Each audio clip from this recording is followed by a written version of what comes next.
What's going on, everybody? Welcome to 4th and 25 with J Ram. Sorry for the late start. We was going to start this thing out a little after 2, but I had to run a couple of errands. Got caught at Walmart. Anyway, all right, so welcome aboard. We were going to do this tomorrow, but with the NCAA basketball tournament going on tomorrow, I wanted to go ahead and knock this out for the week. All right, so on today's show, we are going to do SEC schedules. We're going to look at those, get a little glimpse into those, and we'll do our Lost and Found segment. We'll cover Gonzaga and Long Beach State football in this one, and then we'll do a little bit of spring intel, and we'll close out with our non-segment, which is music right now. All right, so we've already covered the Big 12, we've covered the ACC, we've covered the American, we covered the Mountain West, and yeah, that's it. So, and the independents. So today we're going to jump into the SEC while we wait on the Sun Belt and Conference USA to get their crap fixed out. So, what does the schedule look like for? We're going to start in the SEC with. We're going to go backwards. What does it look like for Vanderbilt? Here is an early look at the Commodores' 2026 schedule. Now, some of these, the dates have not been adjusted, but we'll touch on those as we go on. So Vandy's going to knock out their non-conference games first. You see Austin Peay's on there. You see Delaware's on there. You see NC State's on there. They're over and under win total, which, by the way, I have those too. We're going to talk about those. Vanderbilt's overall win total projected is 6.5. That's pretty good for Vandy. I don't remember it being that good in a long time. Well, with a non-con schedule that features Austin Peay, Delaware, and you don't know what you're going to get NC State team, that right there could be half your wins right there. But once you get out of that, you jump into SEC play. You got to go to Auburn. You got to go to Georgia. And you got Ole Miss coming in. Those three are going to be very challenging. You've got Arkansas coming in after that. And then you go to Kentucky, who has a new coach. So there's your first 2 months. This schedule is manageable, though. I'm not sitting here to tell you there's going to be an 8-0 Vanderbilt team because they have a new quarterback and some other new places. But is 6-2 a possibility? Is 5-3? Or could the wheels just completely fall off and it'd be like a 2-6 team? Who knows? But this is manageable those first 2 months for Vandy, outside of maybe a couple of them. But this is an interesting schedule. Then you got your bye week, and then you go to Starkville to play one of your annual rivals, Mississippi State, of course. That's now an annual game. Nothing wrong with that. Got to go to Starkville, then you host Bama. Third straight year of playing Bama. Interesting. And it's in Nashville.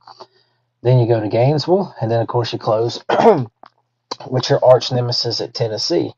Now, it is way too early to be making predictions, but 6.5 is a very interesting number for Vanderbilt here. Looking at these games, though, there's a very good chance to get above 6.5, or could you be below it? It's not the most difficult schedule, but there's some challenges, especially that final month could be challenging, especially. Don't know what Mississippi State's going to be like, but Bama, Florida, and Tennessee to close out is really going to be brutal. So that's what Vanderbilt has for the 2026 slate. Okay, let's head over to one of the teams with the highest over projected win total. Let's look at Texas. And by the way, I was going to show these with the schools pages like I did on the other schools, but my system's really slow, so I just brought these. So let's look at Tennessee. All right, Tennessee opens up with Furman. Okay, win at Georgia Tech. Interesting. These two had a really good game a few years ago at Mercedes-Benz Stadium that was on a Labor Day night. It was a really good game. That was back in the Paul Johnson era at Georgia Tech when they were still running the option. But anyway, you got Georgia Tech on the road. Then you play Kennesaw State at home, the Conference USA champions.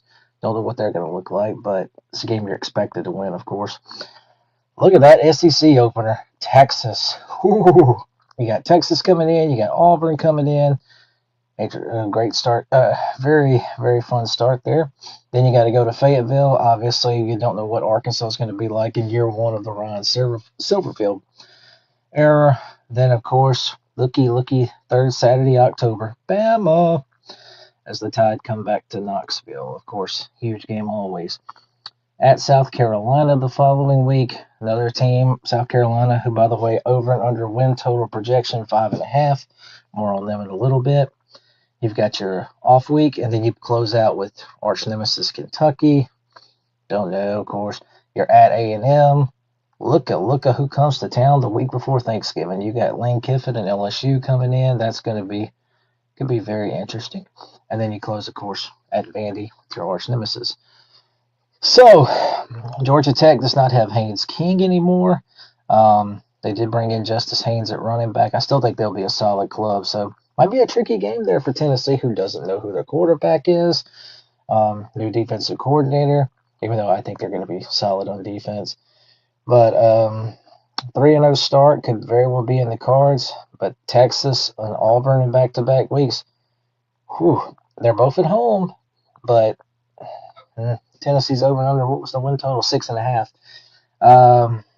With Georgia Tech, Texas on there, Bama, A&M, LSU.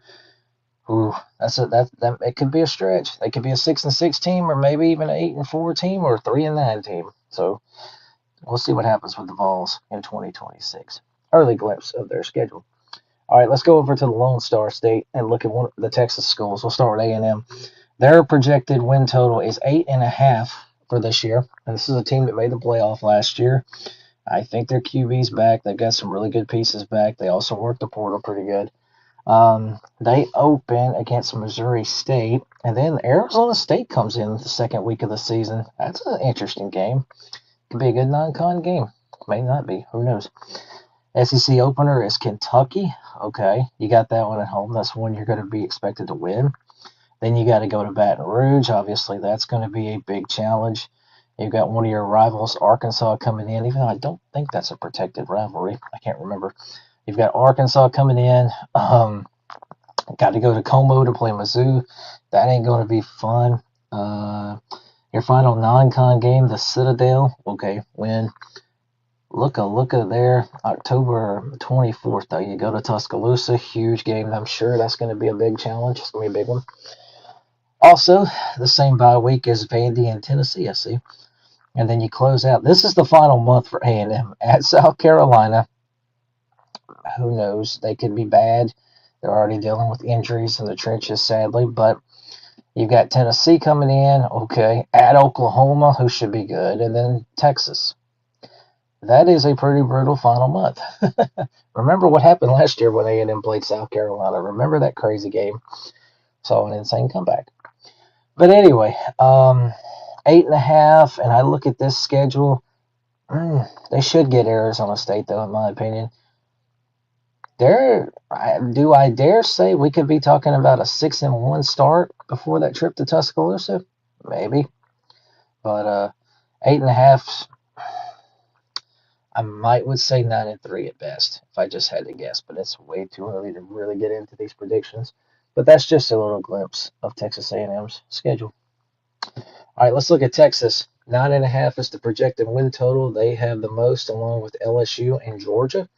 All three of them are at 9.5 currently. Let's see. They open with Texas State of the Pac-12. Okay, win, I'm going to assume. Look at that second game. It's the rematch with the Buckeyes, as Ohio State will come to Austin on September 12th. 14-7. You remember last year that battle they had in Columbus? Texas looked rough. Arch Manning looked rough. Got better as the season went on. But this time you got the Buckeyes coming in to Austin. That's going to be obviously a huge game. Then you host UTSA, who you should beat. SEC opener. Not an easy place to play when you head up to Knoxville. Now, of course, Tennessee, new QB, new defensive look. We'll see how that goes. 4-0 is very possible, but I think 3-1 at worst. But we'll see. Then you got an early bye week, and then you've got 8 straight games. You got Red River rivalry against Oklahoma. You've got Florida coming into Austin.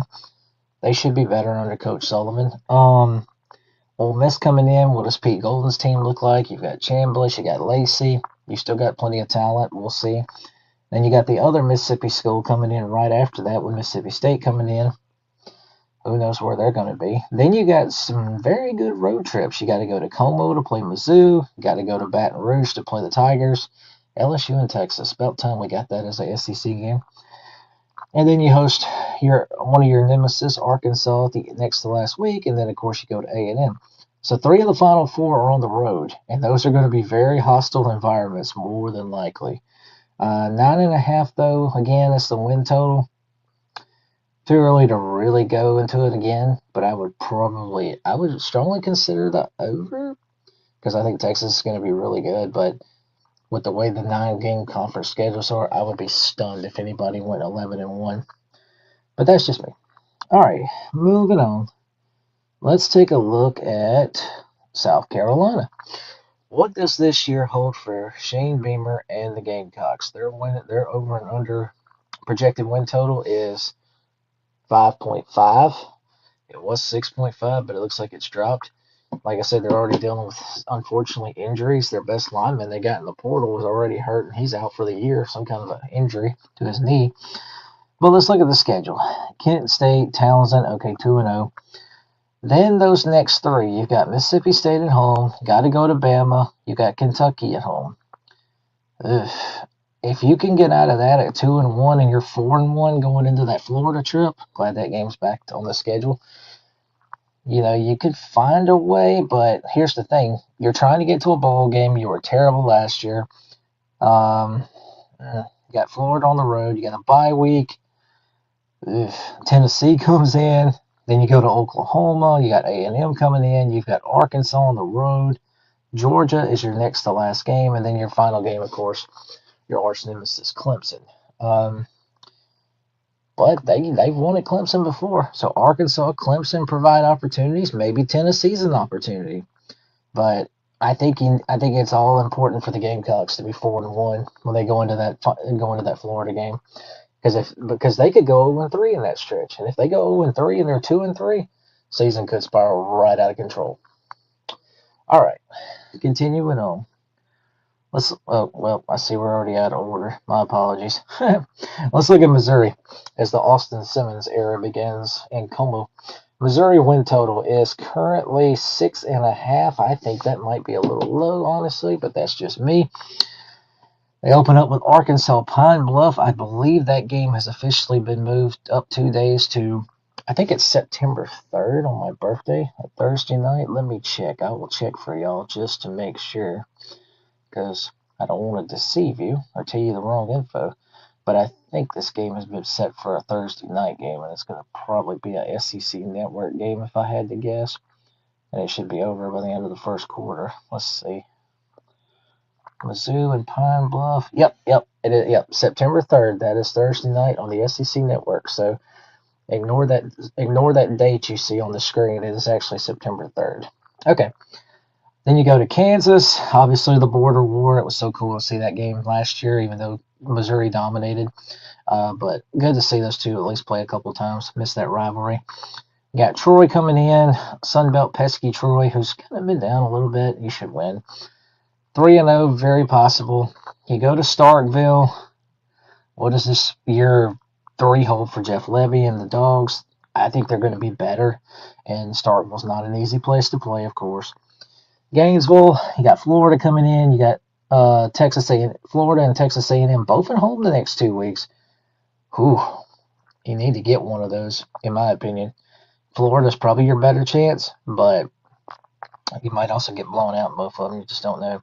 Then they go to Oxford on the 17th to play Ole Miss. Austin Simmons to see his old team. That could be a good game. Then you got an off week, and then you close out with your final 5 at Arkansas. What do they call it? The Battle Line Trophy. You've got Texas coming in to start November, like we talked about with Texas. That's could be a tricky game. Could be a trap game. Could Texas be caught looking ahead to something? Then you go to Georgia. That's not going to be pretty.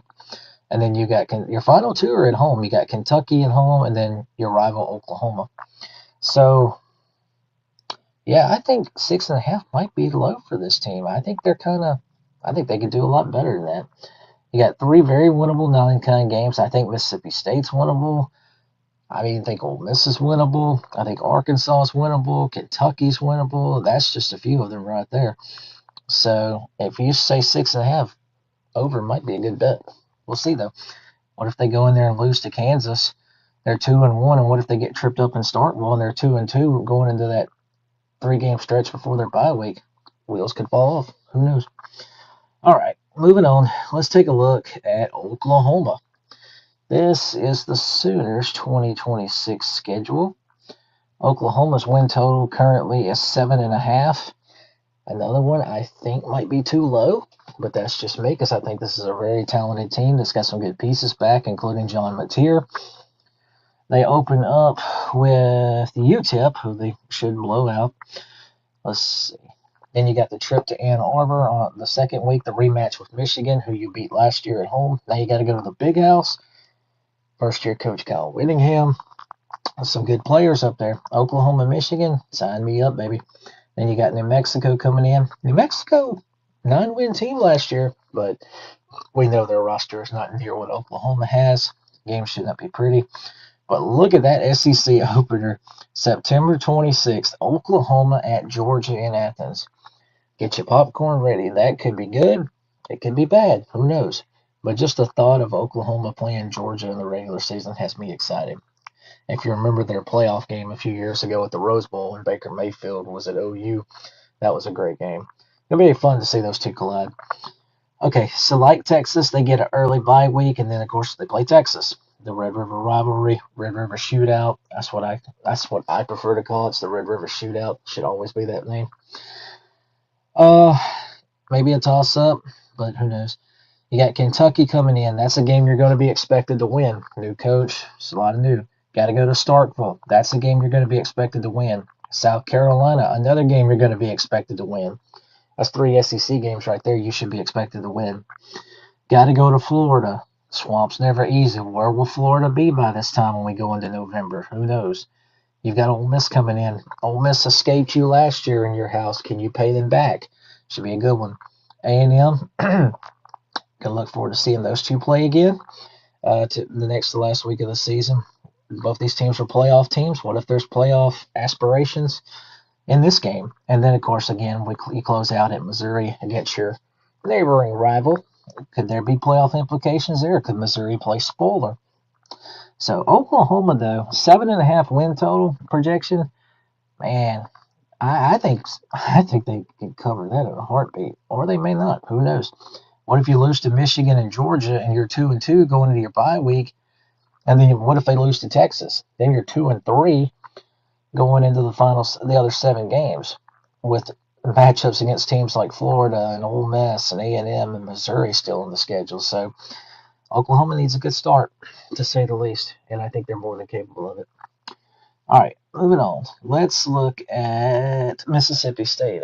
I guess this thing got out of whack here a little bit, but that's all right. Let's look at Mississippi State's schedule.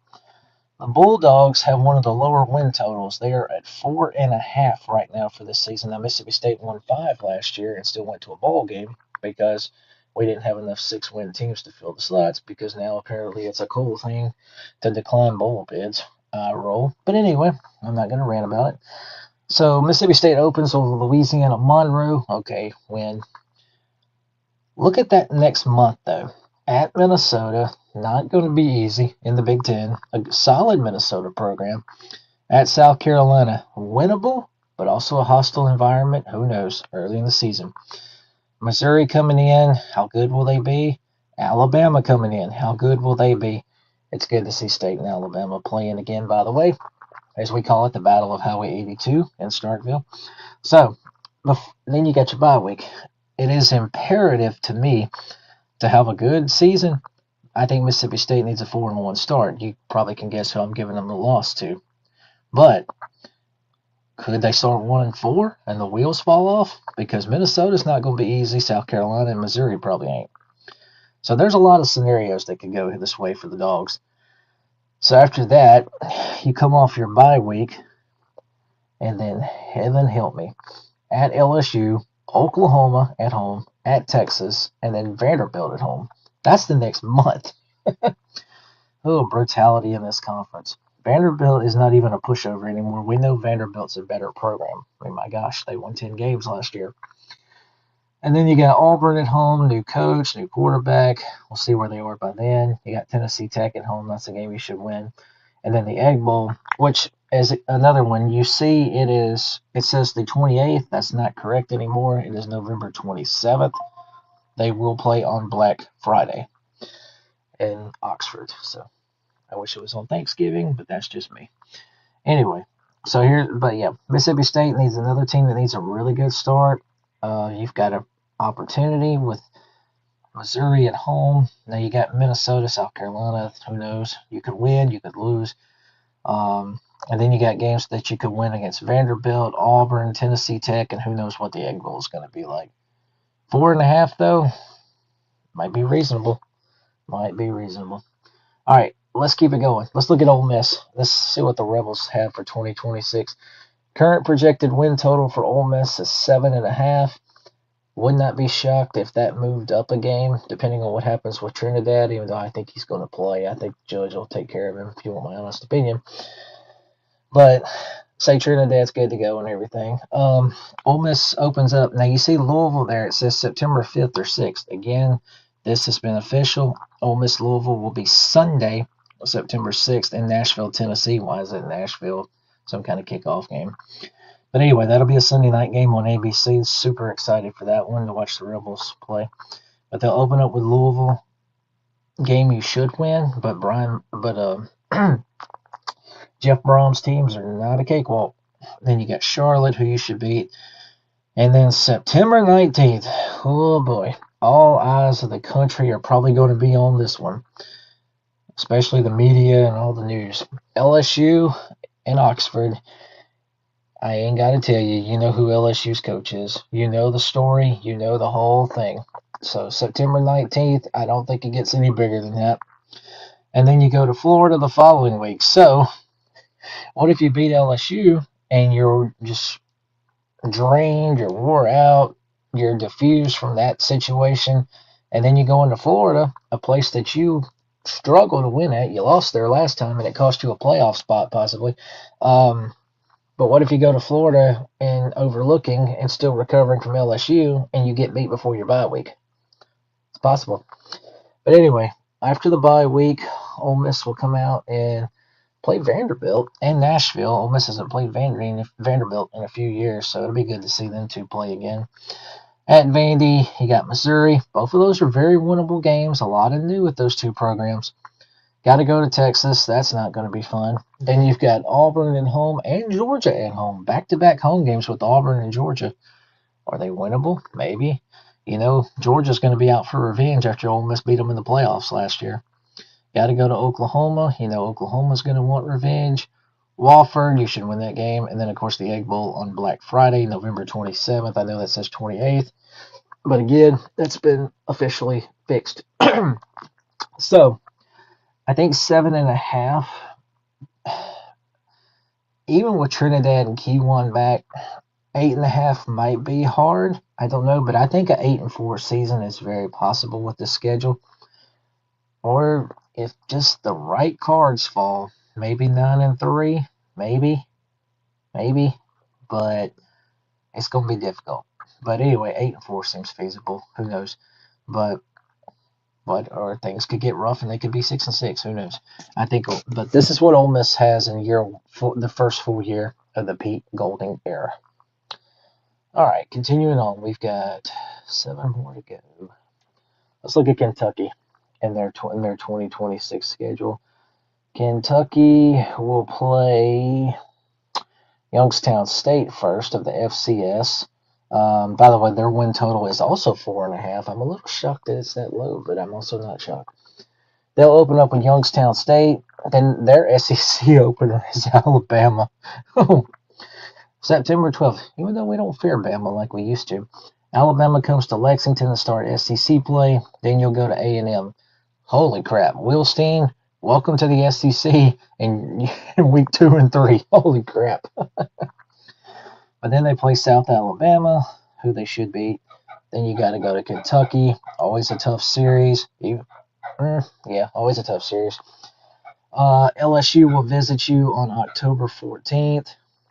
Or is that 14th? I'm sorry, October 10th. I'm sorry, I got my numbers wrong. October 10th. Then you go to Oklahoma and you host Vandy. So, brutal little stretch there before your bye week. And then the final month, got to go to Tennessee, Florida, at Missouri, and then the rivalry game with Louisville. So, this is a very interesting first year for Will Steen. He's going to have some big challenges like Bama, like A&M, like LSU and Oklahoma and Tennessee. Life in the SEC. So, can he get them to a bowl game? It's going to be difficult, but Kentucky had a pretty good portal class too, so don't sleep on the Cats in 2026. All right, let's move over to Baton Rouge and let's look at year one of the Lane Kiffin era in Baton Rouge. LSU will open up with Clemson, the rematch of last year when they beat Clemson at Clemson in the Battle of Death Valleys, if you will. To me, the real Death Valley. I'm messing my words up here. The real Death Valley is Baton Rouge, though. You heard it right here, and I will stand by that, no matter how much I don't like them and how much they don't like Ole Miss. So anyway, but it's really in Baton Rouge. Clemson at home, you need to win that game. Huge game. Louisiana Tech at home, you should win. You go to Oxford, again, we know that's probably going to be the game of the day that day. It's going to be where the most attention is. Texas A&M at home. McNeese State at home. At Kentucky. Mississippi State at home. And then at Auburn before your bye week. LSU over and under win total projection 9.5. There is a very good opportunity here for LSU to start really hot and get a lot of attention. If you beat Clemson, say you beat Ole Miss, say you beat A&M, you have a really good opportunity to be 7-0 when you go to Auburn. Of course, LSU Auburn, another series. I'm super excited that it's back on the schedule, even if it is just for a couple years. Or you could win that game. You could be 8-0. But look at that final month. Bama and Texas, back-to-back weeks in Baton Rouge, so they get to come to the very hostile environment that is Baton Rouge. Best atmosphere in college football. Again, I stand by that. And then they go to Tennessee. That's not going to be easy. And you go to Arkansas. I would be more inclined if I was betting right now. I would go under on 9.5 because you don't know how the transfers are going to work out. You don't know how the coach is going to work out. It's year one, and there's so many new faces. So, but it's imperative. Now, what if they lose to Clemson and Ole Miss and A&M, and you're sitting there 2-3 going into Kentucky, and the wheels are falling off? So there's a lot of different scenarios of how this could go for Baton Rouge.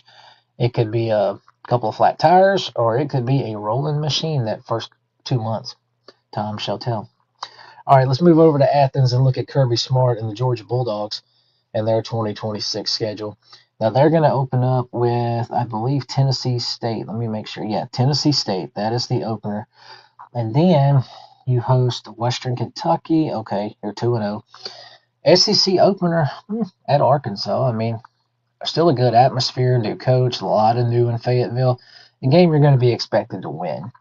But that game the following week, Oklahoma, again, I cannot wait to see that game. We'll see where Oklahoma is. How did they handle Athens? I don't even know if Oklahoma's ever played at Georgia, ever. But that'll be a huge one. You got Vanderbilt as you go into the month of October. That Vanderbilt's an improved program. Vanderbilt did steal the 5-star quarterback from you, I might add. That could add some spice to it. And then you go to Bama. Oh, Lord, another round of that. And then you got Auburn. So after Arkansas, that next month, Oklahoma, Vandy at home, at Bama, and then Auburn at home. Arch nemesis Auburn, I might add. Holy crap. What a month. And then you go into your off week before, yes, Florida. Now, that game is not in Jacksonville this year. The Florida-Georgia game is going to be in Atlanta because, Jacksonville, they are renovating and doing construction work on the Jaguar Stadium. So that stadium's getting a makeover before they go back. But anyway, it'll be in Atlanta this year. Very winnable. I think they'll be better than Florida, even though I do think Florida's going to be better under Coach Sullivan. At Ole Miss, you're going to have payback on your mind there. You lost that playoff game to them. You did beat them in the regular season, but the last time you were in Oxford, Ole Miss pummeled you in 2024. So that'll be good. Then you got a manageable final couple of weeks. You've got Missouri at home. You got to go to South Carolina, who might be tuned out by then. Who knows? And then you got Georgia Tech, who's in a little bit of a rebuild. So Georgia's number is 9.5. Also, like I said, along with Texas and LSU. But there are some challenges here. The non-con slate is fairly, I don't want to say soft, but it's manageable. It's pretty easy. And then you got, like I say, Oklahoma and Vandy coming in. You're actually going to be expected to win those. But what if you trip up one of them? You got to go to Bama. That's a place you struggle to win. And I think they've lost the last 2 times they've been to Tuscaloosa. And they lost to them last year at home. But what will Bama be like this year? There's a lot of new in Tuscaloosa. Auburn's at home. That's a game I think they'll win. And then you close out. And then you got your bye week. Florida, we've already talked about. Who knows what the trip to Oxford's going to be like. And then that final 3 with Mizzou, South Carolina, and Georgia Tech. 9.5, good number. I would be inclined to almost still go over because I still think with Gunnar Stockton and those guys, I think Georgia's going to be pretty good. But anyway, this is what this 2026 slate looks like for Kirby Smart's crew. All right, let's move over down to Gainesville and look at Florida as they embark with their new head coach, John Sullivan, who I really like and think he's going to do a good job. They open up with Florida Atlantic and Campbell. Okay, you should win those games. At Auburn, another one. It's going to be so good to see this series. They haven't played. I don't know when's the last time Florida played Auburn. I really need to. I need the stat. I'll have to look that up later. So anyway, Florida, Auburn. You've got Ole Miss at home. You'll be wanting to pay them back for last year. You're at Missouri. That sneaky road game. South Carolina's at home. At Texas. That's going to be challenging. Your bye week, and then you close out with Georgia, of course, and Atlanta. Oklahoma. Oklahoma and Florida. I know I kind of didn't mention this one much on Oklahoma's schedule, but man, oh man, that's going to be good. Oklahoma and Gainesville. Can't wait to see that. At Kentucky. Kentucky's improved. Does Florida overlook them? And then you got Vandy, and of course your rival, Florida State. That game is on Black Friday. Also, this one is not updated, but that game is November 27th, not the 28th. So what does year one bring John Sullivan and the Gators? There's some big challenges, but there's also some manageable feats. What if you look at the first 6. First 2, I'm giving them wins. At Auburn, new coach, new quarterback, a lot of new. Ole Miss coming in. You still have some familiar pieces, but there's also a lot of new faces, and it's in the swamp. At Missouri, new QB, who knows? South Carolina, a program that's kind of in a flux right now. Could Sullivan start 6-0? He could. Or could he start 3-3? It's possible. And then at Texas, yikes. Bye week, Georgia, Oklahoma. Whew, those next 3, good grief. Kentucky, Vandy, maybe are manageable, and then Florida State to close out. So anyway, that is year one of Florida. All right, 3 more schools, guys. Let's look at Bama. Even though I was going to actually click on Arkansas. Sorry about that. But let's look at what is coming for the Alabama 2026 schedule and Kalen DeBoer. Bama will open with East Carolina. Okay, we should win that game. Should. Your SEC openers at Kentucky should win, I'm guessing. But who knows what Kentucky's going to be like. Look at that third game. September 19th, a rematch. Florida State is coming to Tuscaloosa. If you saw this game last year in Tallahassee, it was opening weekend. I think the weather was kind of crappy. Florida State stunned them. They beat them by 2 touchdowns. Everybody, the sky was falling. Oh my God. And Bama still made a run to the playoff.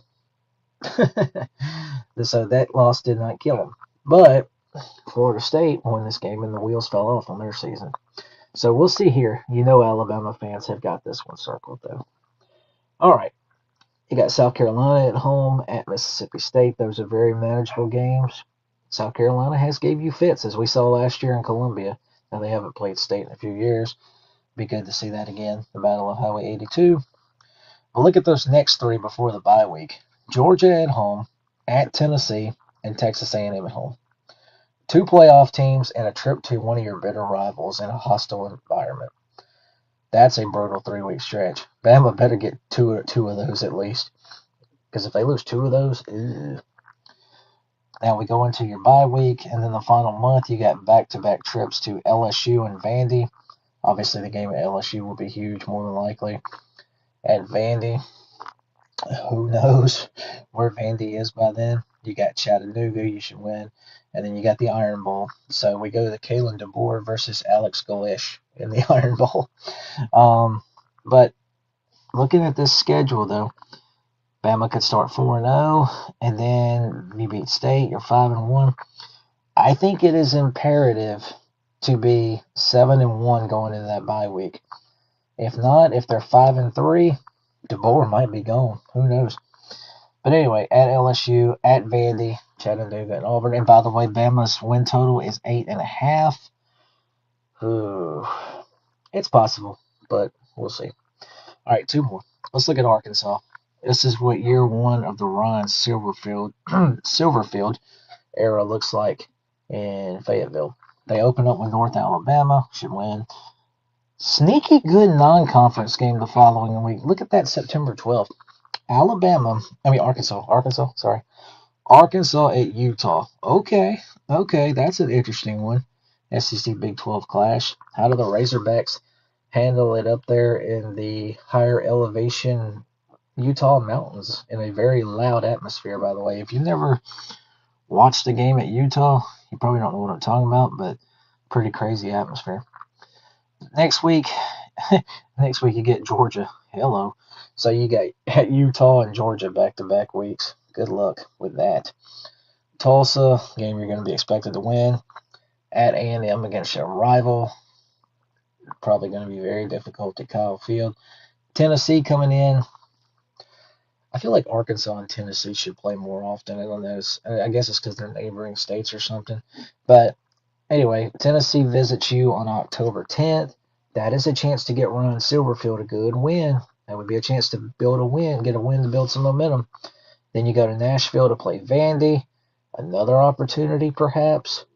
And then your off week, and then you close with your final 5, which is Missouri at home, at Auburn.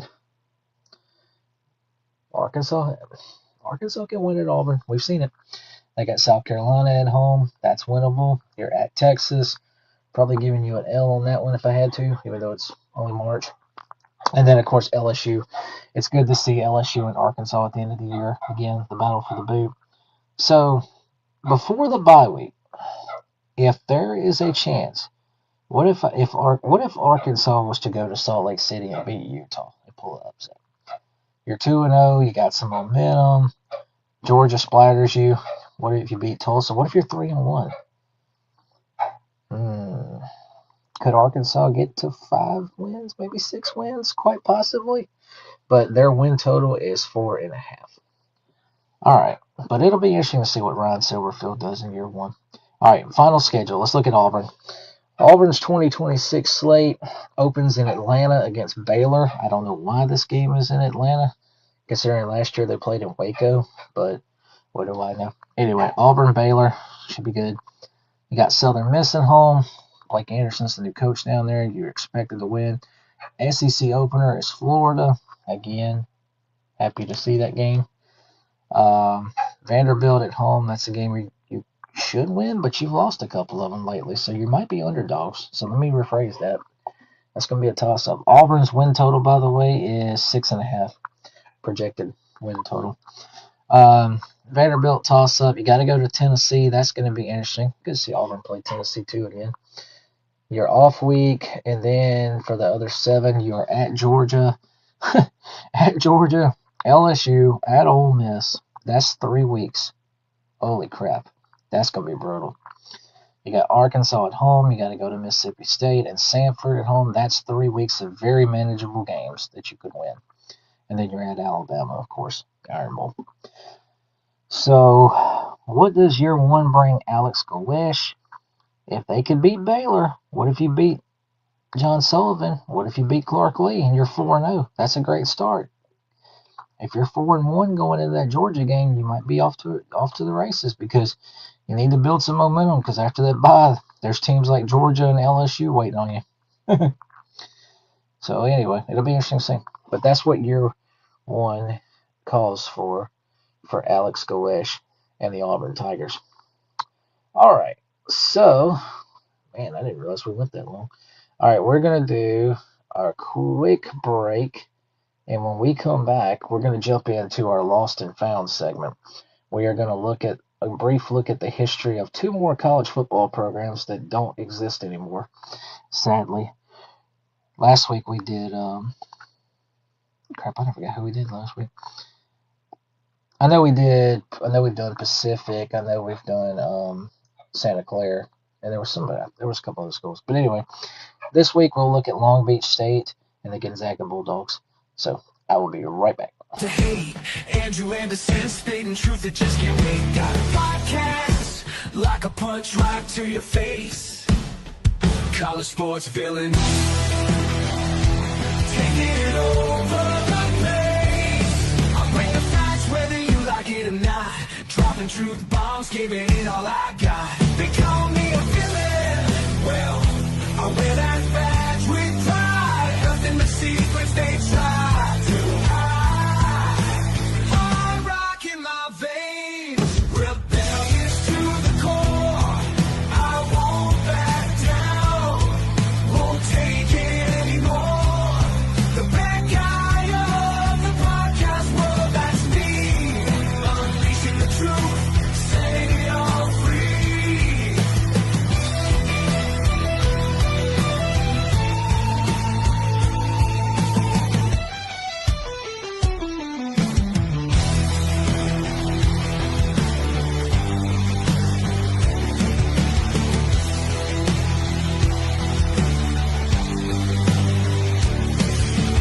Unleashing the truth.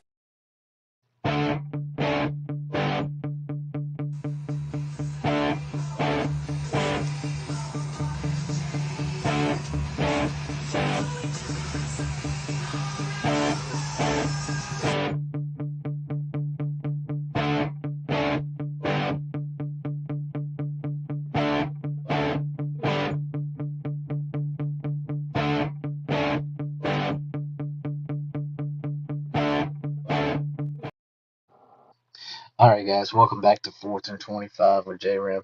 Again, I don't know if I said this when I started the show, but I hope y'all are having a wonderful day, staying safe out there. It's been so nice to have some cooler weather again. I'm a cool weather guy. I'm enjoying it while we still got it before spring fully sets in and summer gets here because I know it's going to be hot. All right, so we've been doing this segment for the last couple of weeks called Lost and Found, where we've been touching on some college football programs that are sadly no longer with us. We did Wichita State and Hofstra last week, and we've also done the week before we did Santa Clara and Pacific. So this week we got one. We're going to do two more, and they're both on the West Coast. What about Long Beach State? Remember this program? They were called the Long Beach State 49ers. Now their sports are called the Dirtbags, but they were a football program from 1955 through 1991, and they compiled a record of 199 wins, 183 losses. They had 4 ties. Their final conference they played in was the Big West Conference. They played at Angel Stadium of Anaheim years ago before moving to their final stadium, which was Veterans Memorial Stadium, which has a capacity of 11,600 seats. I don't know how old this picture is, but this is what it looks like now. I think they have a high school team that plays there. I think they play soccer there too, if I'm not mistaken. But this is their old stadium, and they won.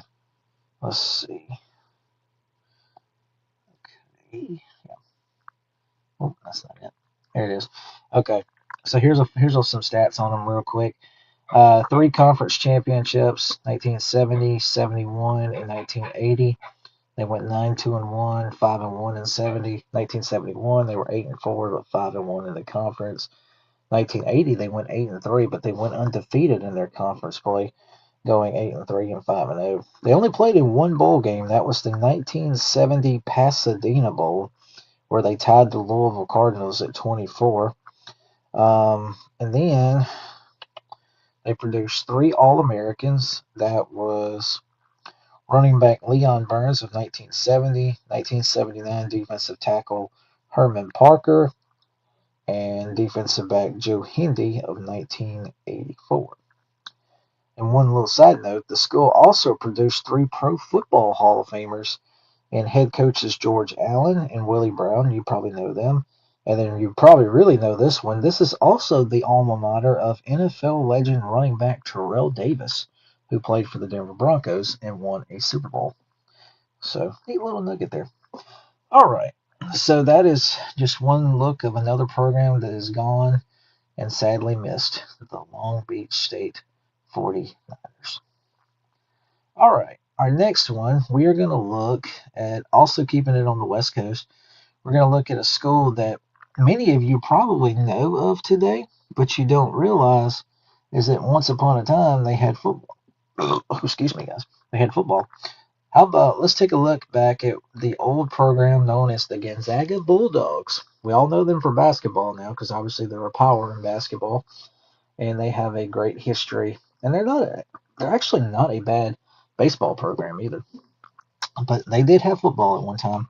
Now I couldn't find any pictures of this program much, but I did manage to find a couple of these from way back when. And when I mean way back when, we're talking, I believe these were out of the 1930s. Um, so anyway, I don't think they played in a conference. It says their final conference was an independent. They compiled a record of 134 wins, 99 losses, 20 ties. They played in what was Gonzaga Stadium. Don't have the capacity for it. It was demolished in 1949, 8 years after the program disbanded following one of the wars. I believe it was after Pearl Harbor happened, actually. Yeah, after Pearl Harbor happened in 1941. The program was disbanded and it never came back.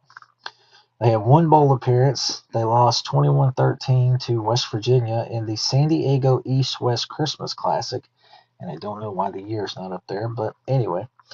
They produced four All-Americans, running back Huss Stockton in the 1924 team, also defensive tackle Hank Syree, same year, 1924. In 1932, a fullback named Max Krause, and another fullback in 37 named George Karametic. Apparently they ran the ball a lot back in those days. And then I added this, they produced a couple of Pro Football Hall of Famers. And running back Tony Candido, he was in 1974's Hall of Fame class. And head coach Ray Flattery, he went in the Hall of Fame in 1976. So, not a whole lot there, but that is a brief history of the Gonzaga Bulldogs football program.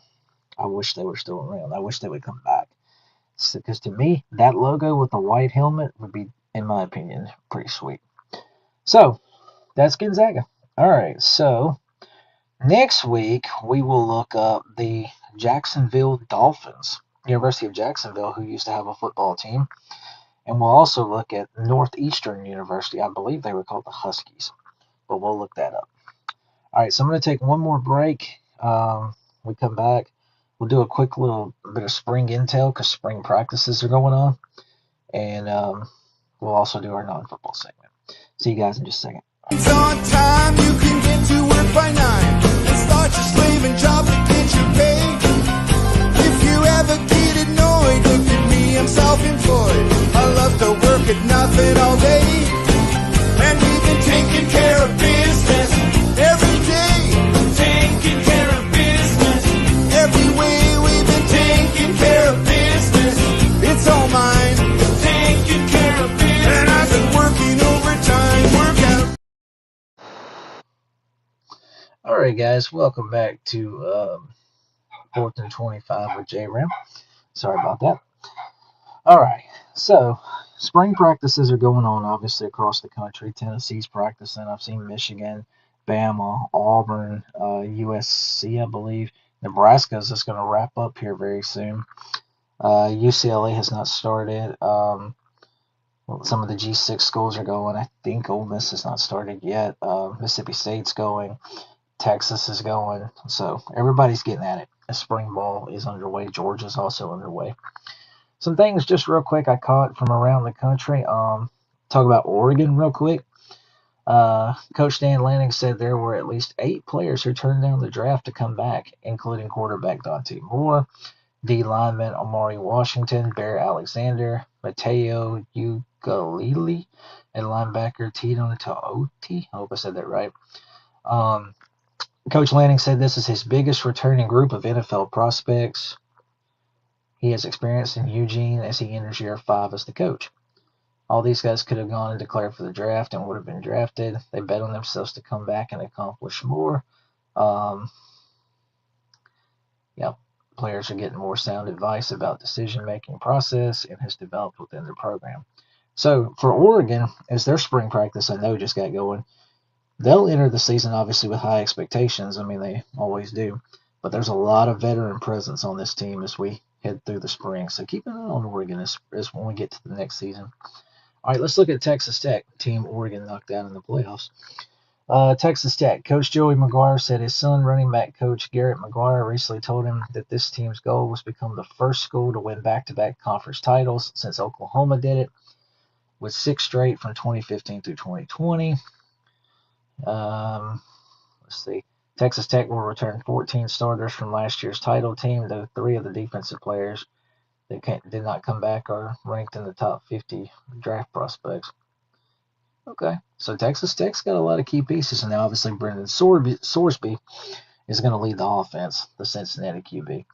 Let's look at USC real quick. The Trojans have a starting quarterback back, Jaden Mavia, and they also have a freshman named Jonas Williams that people are excited about.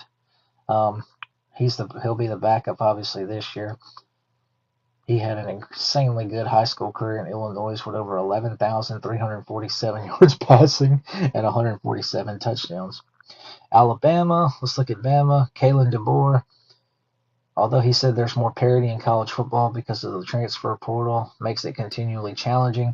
He still believes it's possible for a program to consistently dominate for quite a few years consecutively. And Kalen, you're 20-8 since you've been in Tuscaloosa. Careful there with your words, buddy. We want to build it up to where that's us again. It's definitely harder. I can say it could never be done, which like it has where there's cycles. I got news for you, Kalen DeBoer. Even I can say this. With the way the sport is now, nobody's going to dominate. You're not going to find dominant programs. You might find a group of programs that dominate, but those days are gone at Bama. You better accept it. We'll look at Texas. Yes, Arch Manning is back. Should be better. His supporting cast has also gotten an upgrade. I mean, look at what they've added. They brought in the running back room. You got Hollywood Smothers, who come from NC State, was really good. Raleek Brown comes over from USC. They're versatile enough to catch the ball out of the backfield, which is something we like to do that we didn't have at our disposal a year ago. This is what Steve Sarkisian is saying. Also, looking at the receiver room, you added Cam Coleman from Auburn and Ryan Wingo. That gives Ryan Wingo a little relief. There's some real pieces in place that we feel confident about, Sarkisian says. I think we'll be a better running team, but I definitely think we're going to be a more explosive team, which is something we're accustomed to being. Agreed. I think Texas' offense will be even more explosive next season. Let's see. Look at Auburn. Alex Golesh, first-year coach. He's excited about Auburn's linebacker room. His D-line and his safeties, curious about his corners. Offensively, he's excited about quarterback Byron Brown, who came with him from South Florida. The offensive line he is nervous about. He's admitted to it. If you'd asked me every year for the last 20 if I was nervous about any group, it'd be the O-line. Nervous in the sense kind of the same breath as the corner room. Excited to see who the 5 are, what depth we have, and then truly build a system around what we're good at. But it's virtually a whole new group. So you heard it right there. Auburn's nervousness, offensive line, and secondary. And then finally, how about Boise State? After winning 3 straight Mountain West titles, they're of course moving to the Pac-12. Head coach Spencer Danielson thinks it's going to be even more difficult to make the playoff. You've got really good coaches, really good players, and everyone's investing in football and continuing to push forward to be that 5th conference, referring to the pecking order behind the Big Ten, SEC, ACC, and Big 12. Broncos have a chance to make a huge statement early because I don't think we showed Boise State's schedule yet. No, because they open at Oregon. We're going to do Big Ten schedules next week. a game Danielson said the staff will start preparing for in May. So let's see, May. That means they're going to spend 4 months preparing for that game against Oregon. I've been open with our team about this game. We played them a lot in the past. Yes, Boise State and Oregon seems like play every year. We're open about this game and the task at hand. Dante Moore back. They're going to be ranked. We're not going to just run from it. I like it. UNLV, who probably is going to be the new top dog in the Mountain West since Boise's gone. Boise State has been a constant contender for the CFP spot and beat UNLV twice last year to win its third straight conference title, but they're gone, which means UNLV could have an easier path to the title and maybe even a playoff bid. Dan Mullen said goal number one is the one we can control, which is win the conference, and then hopefully we'll be able, by doing that, to put ourselves into playoff positioning. BYU, Florida, some other teams that had some quotes, but just to kind of give you a little idea of what's been said around the country and some of the programs as spring practice gets going. All right, let's jump into our final segment, which is our non-football segment. So for the last few weeks, we've been doing country music singers and my favorite songs, like a favorite group of 10 by singers. We've done Gary Allen, we've done Tim McGraw, we've done Alan Jackson. This week we're going a little different, and my wife helped me out with this one because she introduced me to this woman. She's a really good singer. She's got great music. She's great voice, great talent. Miss Lainey Wilson. Let's take a look at Miss Lainey Wilson's list of the songs of best Lainey Wilson songs that my wife helped me make. So honorable mention, we went with one of her more recent songs, Somewhere Over Laredo. Really good song if you've never heard it. It's got a great sound. Number 10 is I Would If I Could. Good. Number 9, I love this one, Out of Oklahoma from the Twister soundtrack. Fire. Really good song.